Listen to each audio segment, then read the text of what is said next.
怎么办？我心里太紧张了。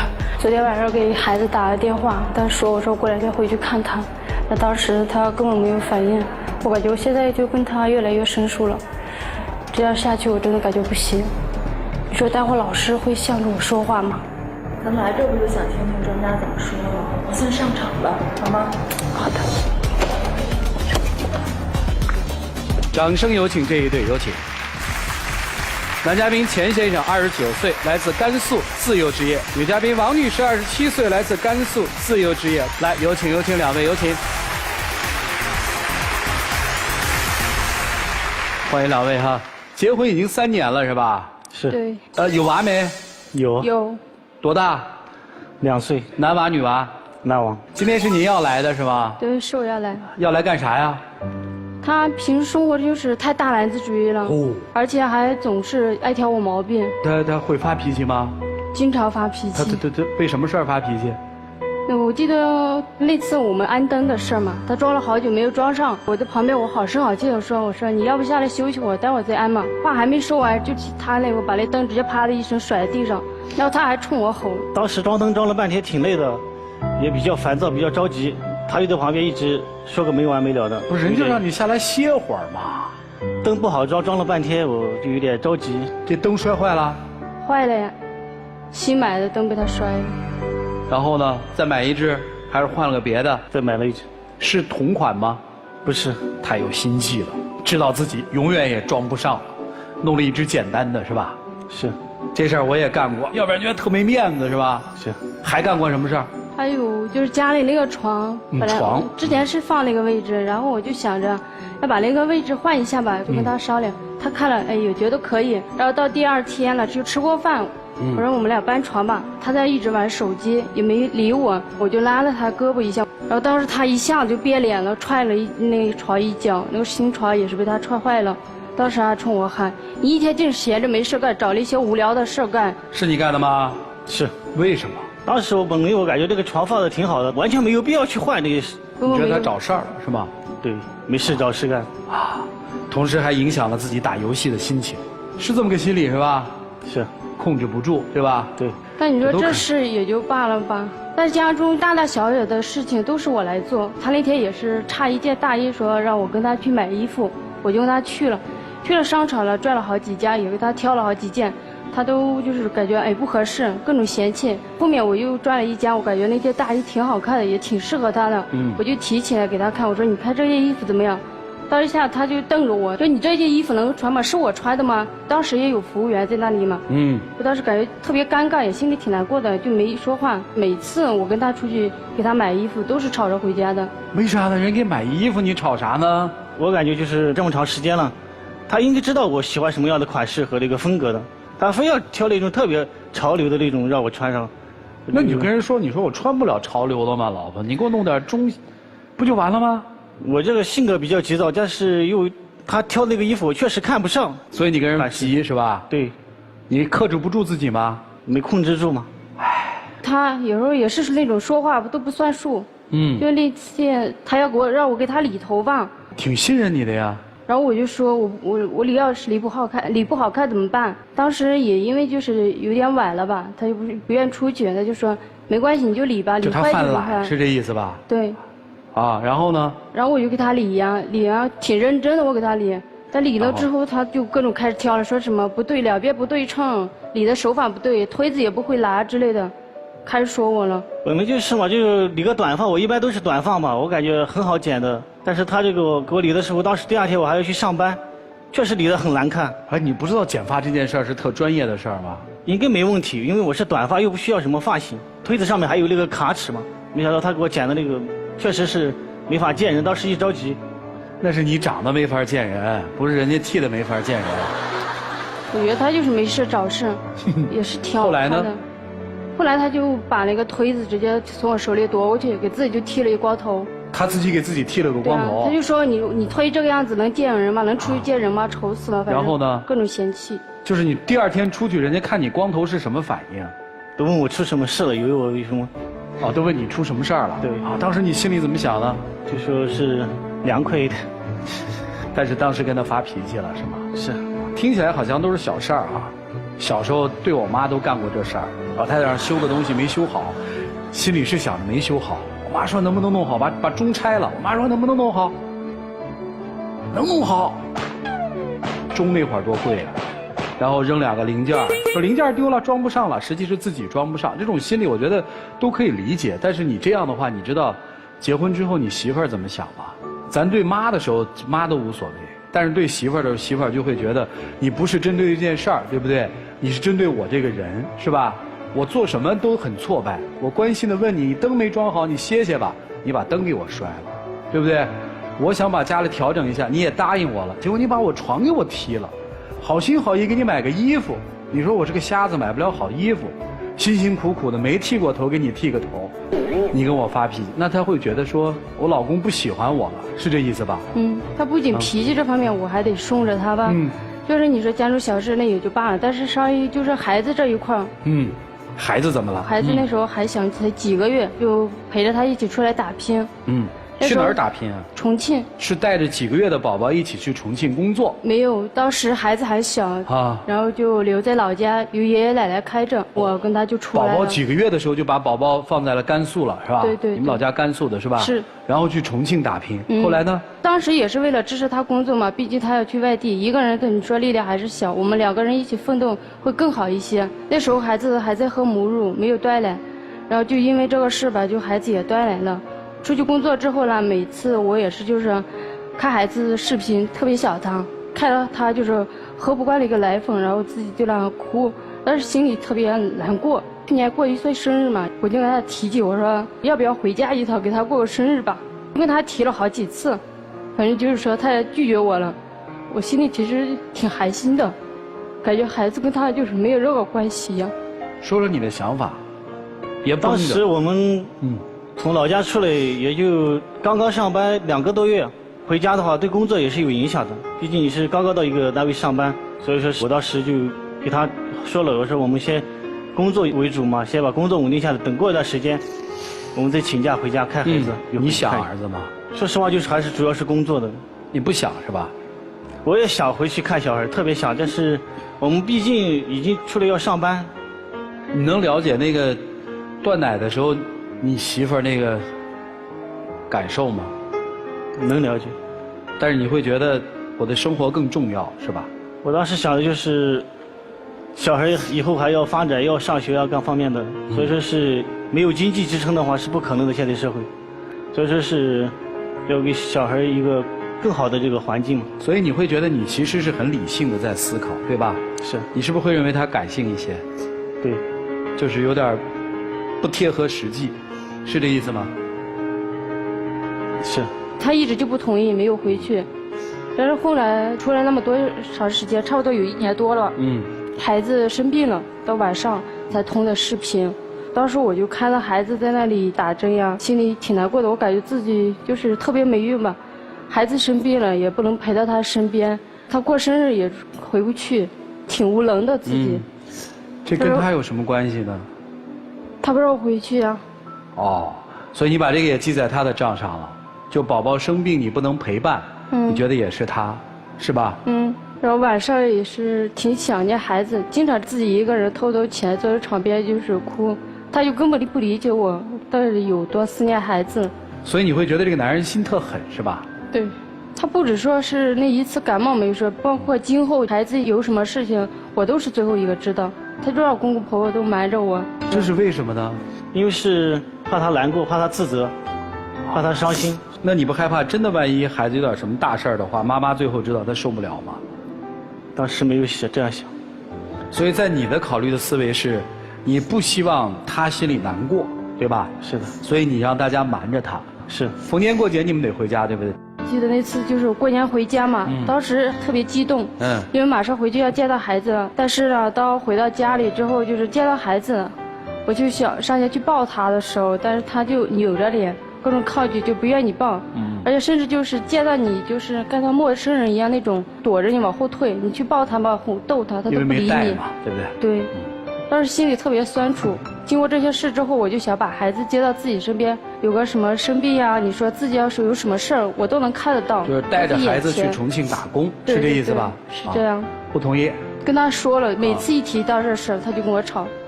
那为什么呢？毕竟孩子还小，如果带过来的话，我们没有能力去照顾。我就想着我们两个稍微稳定一点，经济条件稍微好一点的时候，孩子再大一点的时候，可以接到身边。你的意思就是上幼儿园的时候就可以接过来了，是吧？是的。你这次来是要干嘛呢？我就想他平时生活中把他那个大男子主义稍微改一改，还有脾气这一块儿，或许以后你说有什么事情吧，两个人就是说可以商量一下，多听一下我的建议，理解一下我，不是说什么事都让我顺着他，这也真的活得挺累的。那您是怎么想的？就孩子来了以后的生活方式是什么样的？想过吗？接过来他可以正常上班，我带孩子，我可以在家里干一些其他的，比如说网络兼职啊这一块儿。虽然说没有上班挣得多吧，但我感觉这样就是陪着孩子，这种就是说能够跟孩子就是你在家里一块儿带孩子，然后找一个在家里能做的工，对，是吧？是这意思吗？嗯。你跟他说过吗？提到过这样，反正他就不同意，只要一提到孩子那这个行不行啊就同意。我感觉网络兼职现在很难做。所以你担心的是，孩子来了以后，你们的收入水平下降。是，你是觉得你是很冷静和理性的，就是觉得你爱人有点过于的感情用事了，是这意思吗？好了，就是这么一对夫妻，应该怎么办呢？来，我们一起进入新阳美容 APP 丘比特问卷。先来说脾气大这件事儿哈，脾气大的人为什么？因为能力弱，他办不到，他成功不了，所以呢，他又着急，怎么办？只能把这种情绪发泄出来。但是往往这个时候你发泄出来的情绪，针对的那个人是谁？是在你身边最亲近的人。刺耳的话是一把无形的刀，它会让你的爱人变得无比的痛苦。你的每一句出言不逊，对他来说比一个巴掌、一个拳头都要疼。你要做的第一件事情是学会好好说话。接下来说孩子的事儿啊，您别说分开那么久，我出来录节目2天回家，我儿子都不带理我的。这是一个当妈的人最悲痛的事情，我真的一点不夸张，我跟我们家阿姨吃醋，我气得都跺脚哭。我说他怎么过去抱你不抱我？您一直强调我为了他以后，我为了他以后，我为了现在生活稳定。可是您知不知道，您现在生活稳定了之后，你想要的曾经的那种生活可能就没有了呢？你稳定是为了什么？是为了孩子能陪在身边，是为了自己的家庭能够和睦。可是现在您的家庭都成这样了，您觉得您再努力奔那个有什么目的呢？所以先把眼前眼下这点事儿解决了，让妻子舒心了，您奔的那个幸福才是有目的的呀。克服一切困难，听妻子的，把孩子接到身边最重要。好，谢谢珊娜老师。来，曲总，夫妻之间矛盾重重，动不动就吵架，问题就出现在这个家里头说话算数的那个人身上。如果想解决现在一系列的这些问题，很简单，只要做好一件事情，就是把主权移交。谁有能力操持这个家，谁来操持。你动辄说对方是不理性，对吧？请问你理性吗？理性的人能动辄就发火吗？看到问题不是解决它，而是逃避。就这一点来说，你远远不如你的爱人。相反，我觉得老婆很理性，她能够容忍你一而再再而三的这些过分的这种举动。为什么呢？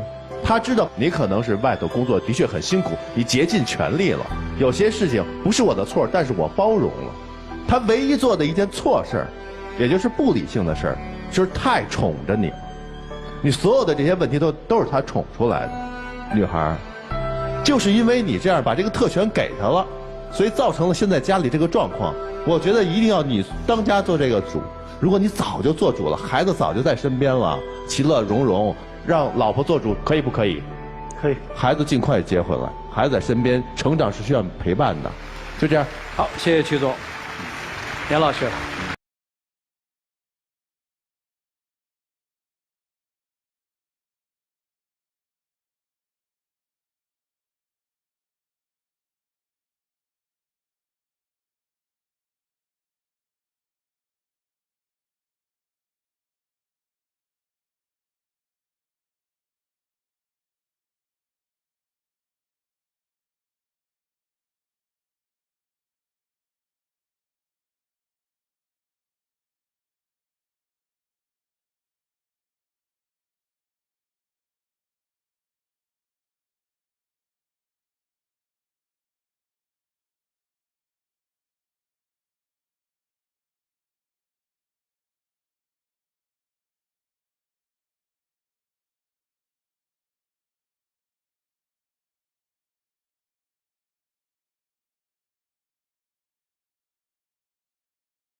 谢谢杨老师。来，涂老师，把气儿撒出来，那叫本能；把气儿压下去，那叫本事。很多情形之下，之所以发脾气，之所以倒打一耙，把一些气儿都找到他身上去，是因为你自己虚张声。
来吧，接下来一起进入那几天喝古方红糖真情60年。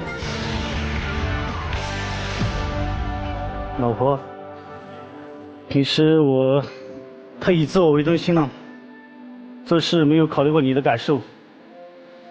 现在想一想，确实很难受的。还有，没有想过你做母亲的感受。作为女人，都特别思念孩子。我知道想到自己了。回去以后，我们做什么事，我都会听取你的意见，跟你商量，把孩子接到身边，我们一家团聚，把日子过好。这次我要跟你说声对不起，以后你要看我的表现吧。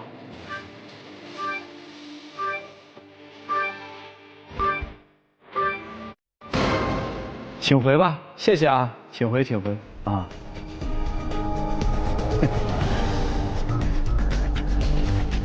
来，请关门。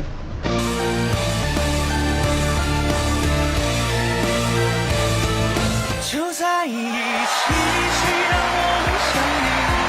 以后的日子我们一起相依。来，有请我们的小花童，有请。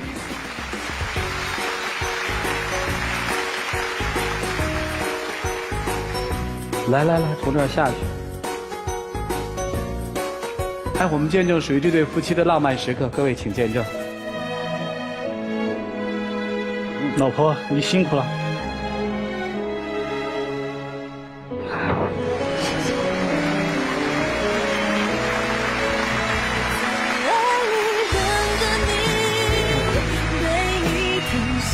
亮灯，来，谢谢你们啊，反正就总之互动起来，好不好？